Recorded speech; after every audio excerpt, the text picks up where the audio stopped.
आज का लेख प्रश्नोत्तर है, प्रश्न और उत्तर है। ये बहुत ही ज़रूरी प्रश्न और उत्तर हैं जो अधिकतर अभ्यासियों द्वारा पूज्य दादी से पूछे जाते हैं। तो आइए शुरू करते हैं।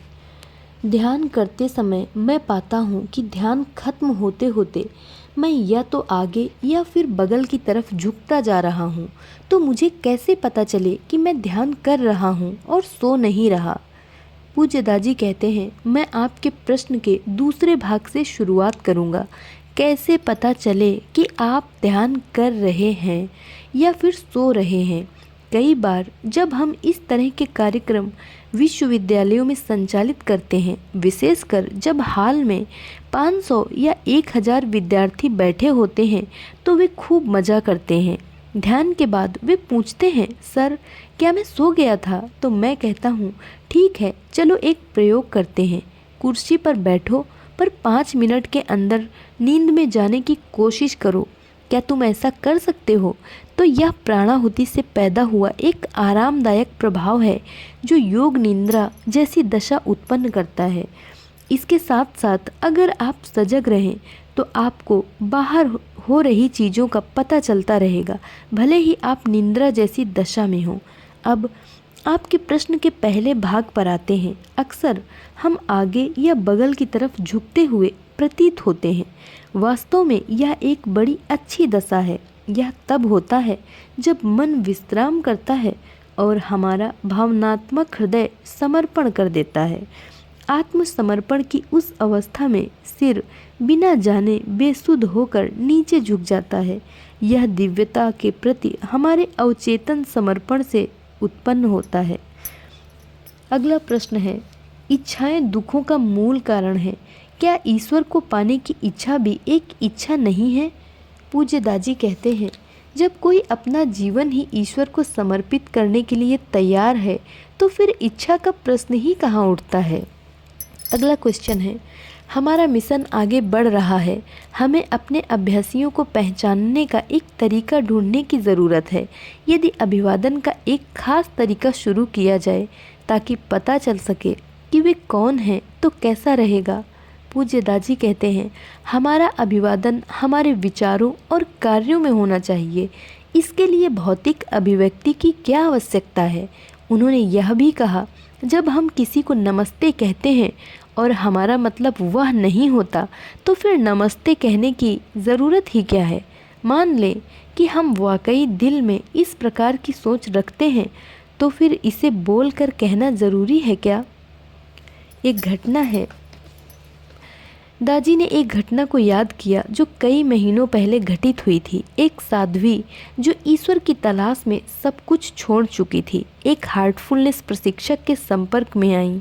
उसने हमारे प्रशिक्षक के साथ ध्यान किया और यौगिक प्राणाहुति का अनुभव किया। वह इस अनुभव से हैरान हो गई और कहने लगी कि यह पहला ध्यान था जो गहरा था। उसने कहा, मैंने घर क्यों छोड़ा? मैं इस अनुभव को घर में भी प्राप्त कर सकती थी। अब मैं 82 वर्ष की हूँ और मेरा अंत समय नज़दीक आ रहा है। मैं आभारी हूँ कि आखिरकार मुझे ऐसा एक मार्ग मिल गया जिसमें मैं उस दशा को महसूस कर सकती हूँ जिसकी मुझे अभिलाषा थी। वह मार्ग जिसकी मैं तलाश कर रही थी और जिसके लिए मैंने अपने प्रियजनों को छोड़ा। सहज मार्ग एक दिव्य उपहार। दादी ने जिक्र किया कि कई ऋषियों ने वर्षों साधना की, लेकिन उन्हें बहुत सफलता नहीं मिली। सहज मार्ग पद्धति ने सभी जिज्ञासुओं के लिए प्राणाहुति से लाभ प्राप्त करना संभव बना दिया है। उन्होंने कहा, सहज मार्ग हमें मिला एक दिव्य उपहार है। उन्होंने यह भी कहा, बाबूजी महाराज कहते हैं कि उच्चतर शक्तियाँ हमारे आध्यात्मिक लाभ के लिए कार्य कर रही हैं, यहाँ तक कि वे सांसारिक चीज़ों को भी पूरा करने के लिए तैयार हैं। यदि हम तहे दिल से इसके लिए इच्छा रखें तो क्या वे हमें उच्चतर दशाएं प्रदान नहीं करेंगी? अगला क्वेश्चन है, क्या ध्यान करने के लिए दिन में कोई नियत समय है? दूसरा, क्या इसे रोजाना किया जाना है? यदि किसी दिन यह छूट जाता है तब भी क्या इसका प्रभाव वैसा ही रहता है? किस तरह रोजाना ध्यान करना है? इससे संबंधित कुछ व्यवहारिक बातें आप बताएं। पूज्य दादी कहते हैं, मेरे ख्याल से सहज मार्ग सबसे ज़्यादा लचीला है। जब आपका ध्यान करने का मन करे वही वक्त सबसे उत्तम है। जिस दिन आपका ध्यान करने का मन ना करे उस दिन उसे ना करें, क्योंकि आपको ऐसे दिल के साथ ध्यान नहीं करना चाहिए जो प्राणाहुति ग्रहण करने के लिए तैयार नहीं है। आखिरकार हम दिव्य लहरों में डूबते हैं, इंसानी लहरों में नहीं। इसलिए यदि आप कुछ गहन चीज़ ग्रहण करना चाहते हैं तो आपको ग्रहणशील होना होगा। आप एकदम से ही यानी व्यस्त होते हुए ऐसा नहीं कर सकते। हालांकि ऐसा संभव है, लेकिन आप खुद संतुष्ट नहीं होंगे। आपको अपने प्रियतम को पर्याप्त रूप से समय देना होगा। आपको ऐसे कार्य के लिए कितना समय देना होगा?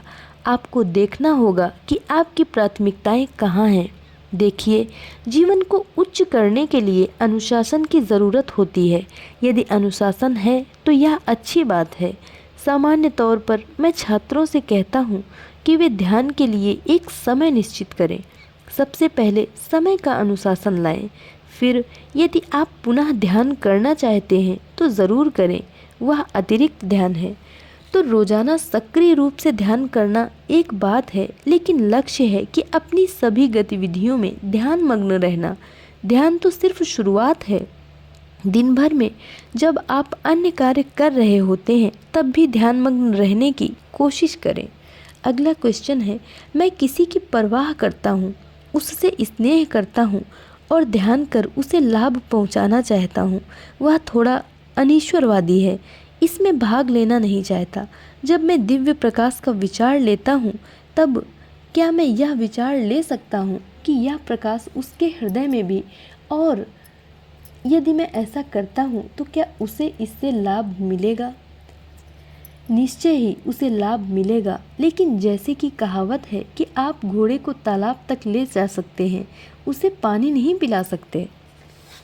अगला क्वेश्चन है, मैं घोड़े को पानी तक नहीं ले जाना चाहता, मैं प्रकाश को घोड़े तक ले जाना चाहता हूँ।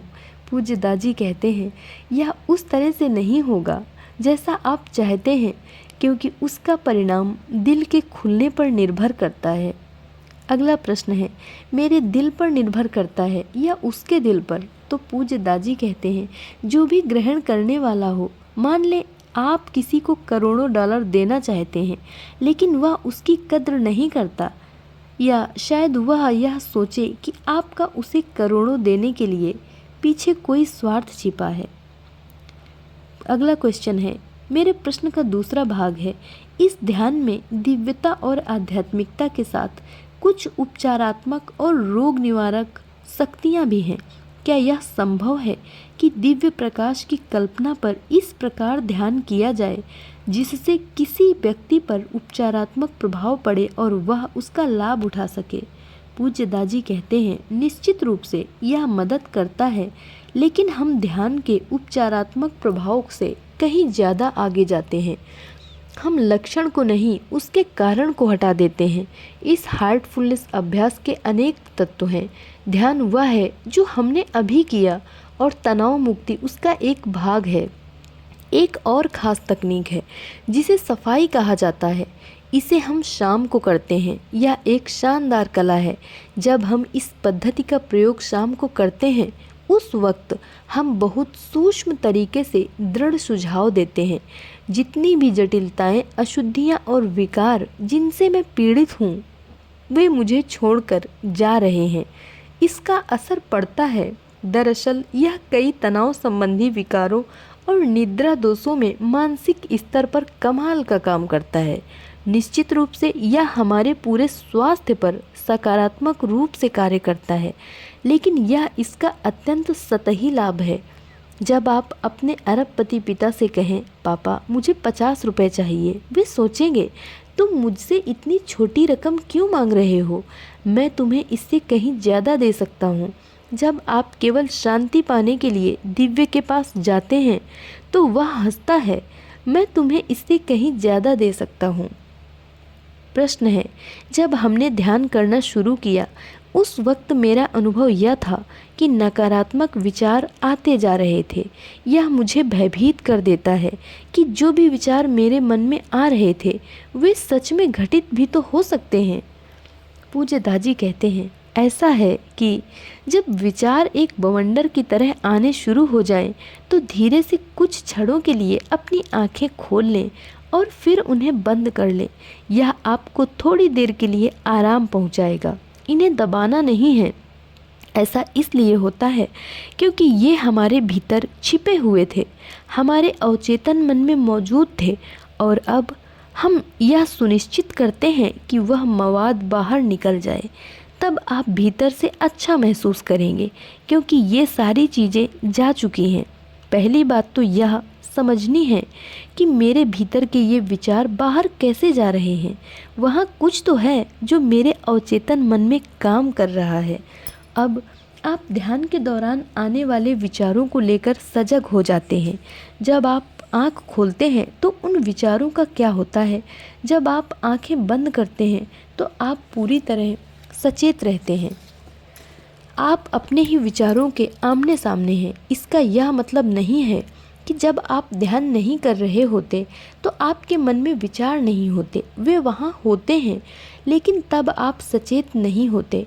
जब हम सफाई करते हैं तो दरअसल कई बार बहुत ढेर सारे विचार आते हैं, बहुत से और विचार आएंगे, लेकिन ध्यान समाप्त होने पर आप शांत और स्थिर महसूस करेंगे। अगला क्वेश्चन है, नमस्ते। हम सुनते हैं कि हमारे भीतर असीम संभावनाएं हैं, लेकिन संभवतः हम अपने मन का 15-20% ही इस्तेमाल कर पाते हैं।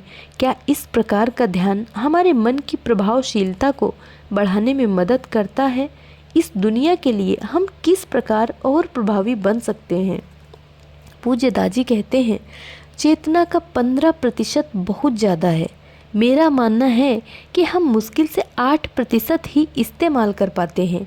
यहाँ तक कि सबसे बुद्धिमान लोग 8% इस्तेमाल करते हैं। स्वामी विवेकानंद के अनुसार इन आध्यात्मिक अभ्यासों का उद्देश्य हमारी चेतना का फैलाव है। कल्पना करें कि हमें जो चेतना मिली हुई है वह पानी की एक पतली सी झिल्ली है, जिसके ऊपर और नीचे 2 विशाल महासागर हैं।